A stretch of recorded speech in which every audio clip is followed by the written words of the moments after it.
Samantala, ang Manila Archdiocese nanawagan ng panalangin sa gitna ho ng kaguluhan sa politika dito sa bansa. Si Brigada Sheila Matibag sa detalye. I-brigada mo! Brigada! Live report!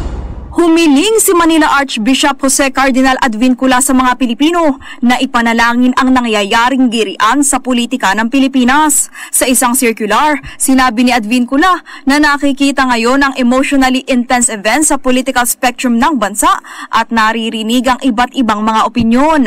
Nasa panahon niya ng krisis ang Pilipinas at sa ganitong pagkakataon, iniimbitahan ang lahat ng ating pananampalataya na maging bukas sa nagpapatuloy na conversion patungo sa katotohanan, hustisya at kapayapaan.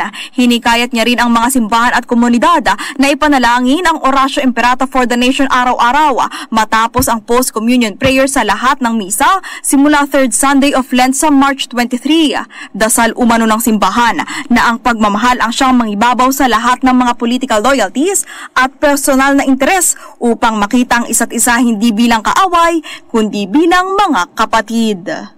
In the heart of changing lives, ako si Brigada Sheila Matibag ng 105.1 Brigada News FM Manila, The Music and News Authority. Ang bahaging ito ay hatid sa atin ng Yummyvit ES2 Oral Drops. Simulang tuparin ang pangarap ng iyong anak. And stunting now,